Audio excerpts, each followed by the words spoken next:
Hello and welcome back to the Genealogy radio show, the show that is keeping you in the loop.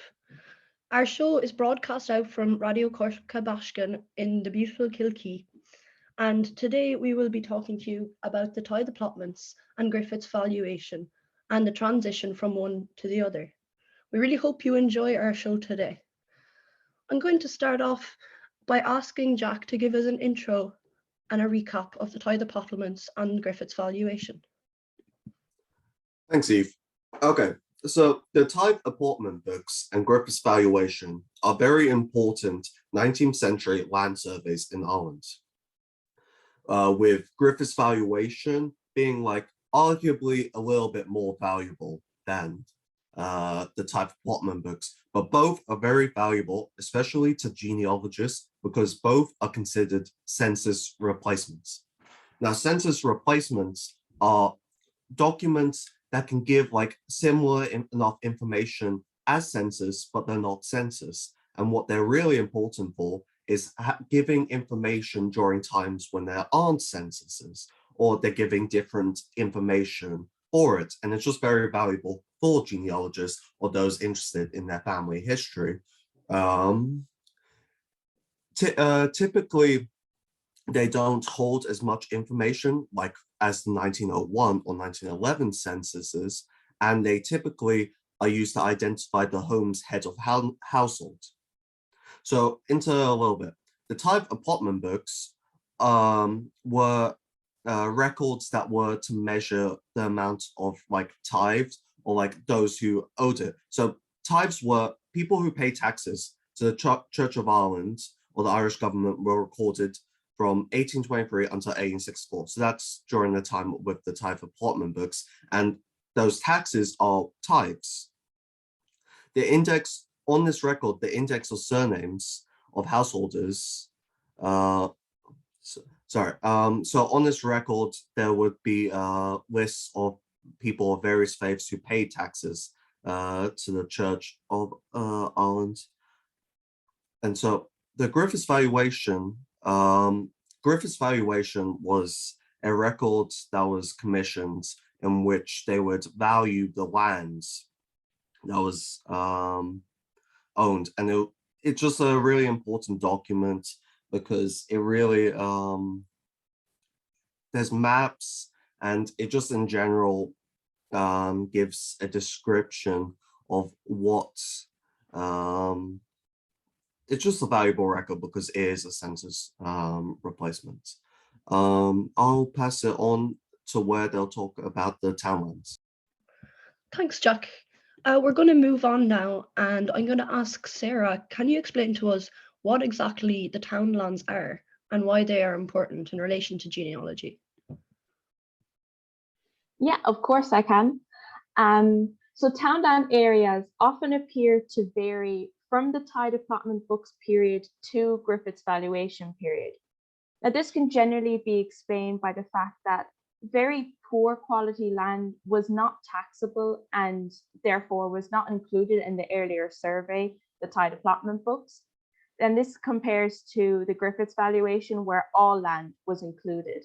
So some of those townlands seem to appear out of nowhere in the Griffith's Valuation, but it's simply because they weren't taxed in the Tithe Applotment books. Now, just to give you context of what a townland is and why it's important, is the townland is the most fundamental of all Irish land divisions, as is an essential ingredient for successful genealogical research in Ireland, as it appears frequently in both census and census substitutes. It is the smallest official division and also one of the most ancient. It was originally based on ballyboes, which were areas of land that were deemed sufficient enough to sustain a cow. Now, townland names were standardized in the 19th century, but historical sources show many trace their origins back several centuries. Now, the townland system itself was actually already established when the Anglo-Normans arrived in the 12th century, and it was very likely that many of their names were too. Most names are Gaelic, but some reflect our history of settlement by the Vikings, the Anglo-Normans, and also the English. You will see a lot of common prefixes originating from this same language root too. For example, bally or kill. It's a very unique feature of the Irish landscape, and they existed long before parishes and counties, which are more commonly used nowadays. And townlands originally consisted of a number of subdivisions that were called neaves and ploughlands, but they're now recognized as the smallest administrative division in the country. It is important to be aware of the townland subdivisions when conducting your research, because sub-townlands, they rarely appear on maps, but they are often used in church records, such as, christening certs, marriage certs. They're often used in those type of records. Very often, a place name that was held very dear by an immigrant was the subdivision, and you will most likely not find it in any kind of reference book. So it's just important to be aware of these sub-townlands when doing your research. Now, over time, townlands of varying sizes were established, and by the 1830s, there were some townlands of less than 1 acre and others of several thousand acres. The land was rented out using the name of townlands, and they were used as a basis of census returns in 1821. So it's important to be aware of townland names, and some that were merged and some that were split, because they were used in these census and census substitutes. In rural areas, the townland is still used as the postal address for letters, packages, and other deliveries. And there was a lot of resistance to the introduction of postcodes because of this still prevalent use of the townland name in some rural areas. Because townlands cover small areas, a lot of road maps of Ireland do not show them, but they do appear in Ordnance Survey maps. While some experiences are common to most of the townlands, for example, the famine, the land divisions, and the landlord intervention that we saw happen all over the country, their geographical distribution ensures that each townland has its own individual history. That's great. Thank you so much for that, Sarah. So now that we have a good idea about what the tithe allotments are and Griffith's valuation, Chloe, would you be able to describe the differences between these two valuations? Of course. So between the two census substitutes, Griffiths was conducted in a more systematic and meticulous manner.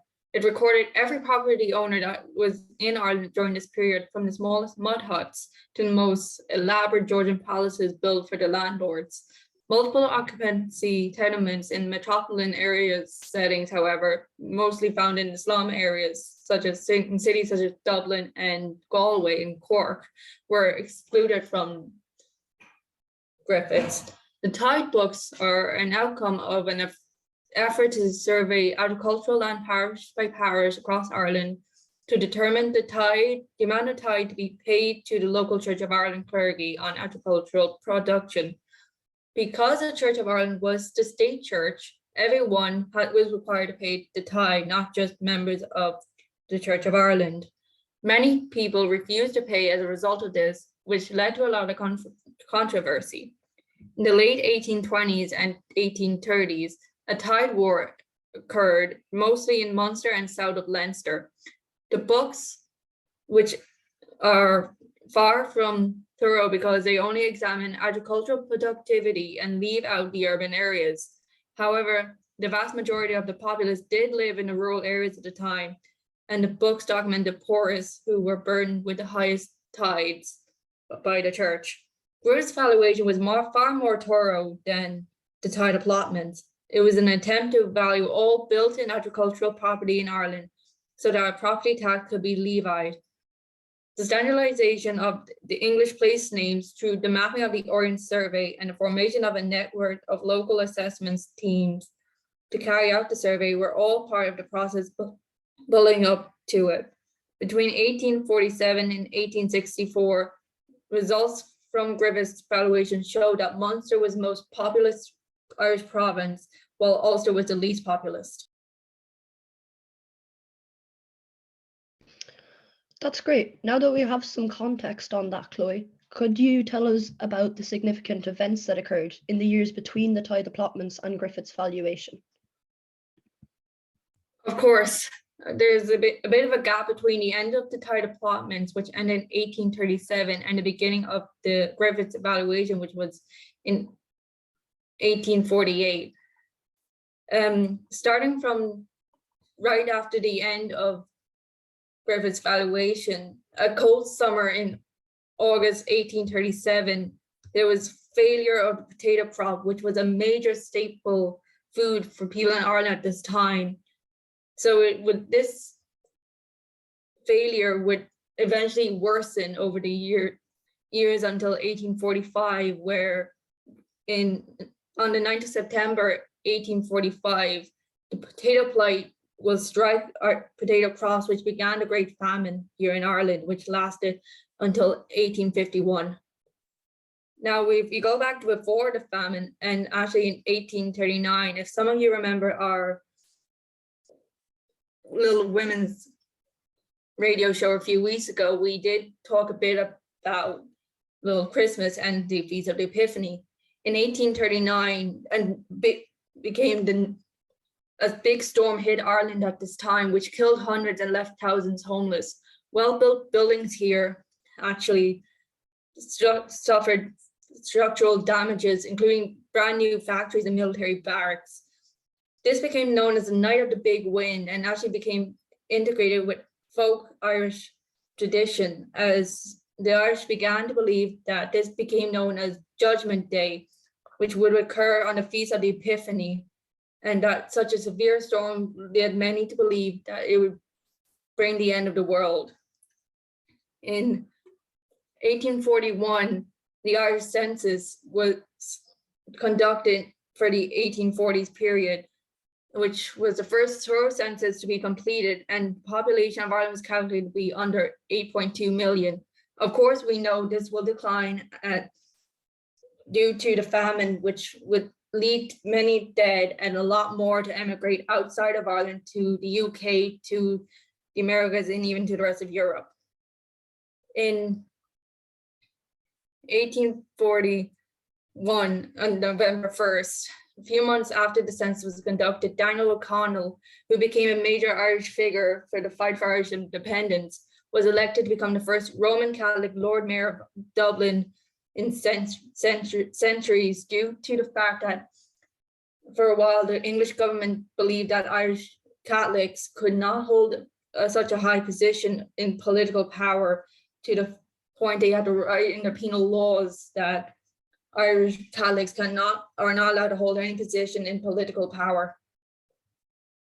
In 1945, like I mentioned, the potato blight would strike Ireland and we began the Great Famine. An emergency meeting held in the Cabinet of the United Kingdom occurred a month later, which votes against Robert Peel, who wanted a scheme to distribute the relief towards Ireland, which would later be called Corn Laws. The British Cabinet actually voted against Peel's reforms, but Peel ordered a secret purchase of £100,000 worth of maize and meals from the United States to be distributed to Ireland, as they are suffering from the potato famine. The famine in 1846, during the famine, a jail up in Belfast, known as His Royal Majesty Belfast, or better known nowadays as Crumlin Road Jail, was open, with the arrival of the first inmates occurring, who walked from the jail. Crumlin Road replaced Carrickfergus Prison. They walked from the prison on Antrim Street to Crumlin Road Jail in chains, and this prison will play a major role in the Troubles, which occurred in the 1960s, 70s, 80s, and 90s. Actually, it was also during this period that the Irish tricolour was first flown here in Ireland. Thomas Francis Marr, who was a member of the Young Brotherhood, with Young Irelanders, who will fight in the rebellion of 1848, flew the Irish tricolour inspired by the French flag in Waterford City, and it was the first recorded usage of our now national flag. So that's all I could say from that occurred between all the major points in history that we've seen between the Tithe Applotments and Griffith Valuation. Great. So let's bring it back a bit. Victor, could you divulge more into what Ireland was like pre-famine? Of course. So the Ireland pre-famine was a very different Ireland to the Ireland we know now and post-famine. So one of the documents that we found that can shed some light on that is the Census of 1841. So during that, when that census was taken, it was classified that there would be 4 different kinds of homes, ranking from a first-class home, which was a good, strong, concrete, stately home, being the best, to a 4th-class home, which was a mere mud cabin. It was usually single-roomed and had no windows. That was usually the worst. And yeah, much of East Ulster at that time and most of Leinster, so Dublin, Laois, counties like that, and Leinster, and some of the east of Ulster, they were relatively okay. They didn't have much mud cabins. They were financially okay. So when the census was taken, it was shown that less than a third of this area that I just mentioned had 4th-class homes or these mud cabins in 1841, in respect to other areas of Ireland where 4th-class homes were much more frequent. So for example, practically all of Connacht, much of West Munster and Donegal, which would have had higher rates of these 4th-class homes. In this census, Ireland's population had grown from 6.8 million 20 years previously in 1821 to 8.2 million in 1841. So there was a 1.4 million jump in the 20 years. So the population was increasing rapidly. And at this time, Ireland was the 2nd most densely populated country in Europe, with about 700 people per square mile. It was only second to Belgium, I believe. So I found there was a direct correlation between the number of 4th-class homes or these mud cabins in a county and the rate of literacy in that county. So for example, counties with a low number of 4th-class homes generally had the highest rate of literacy, such as much of Leinster and East Ulster, with the highest rates of literacy. This is important, being literate, as it lets you read government notices or lets you avail of upcoming opportunities, or could just help you gain employment if you chose to immigrate, which many did at this time. Much of Connacht at this time still spoke Irish and were not literate in English. Same with West Munster. In 1841, just 28% of the population over 5 years old could read and write. 19% of them could just read and not write, and a massive 53% could do neither. Another thing before the famine that was big was the introduction of the Middleman System. So the Middleman System was where landlords would hire middlemen to collect rent and handle property for a landlord. So we're going to be covering a show on the middlemen, and I'm going to hand you back to Eve to finish off the show. Thanks a million. Thank you everyone so much for listening in today. Our team today has consisted of me, Eve O'Reilly, Victor Flahav, Jack Byrne, Sarah Connolly, and Chloe Doyle. This show is broadcast on Radio Corcabashkin and will be repeated in the afternoon. It also goes out as a podcast form. Thank you so much for listening, and as always, we're trying our best to keep you in the loop.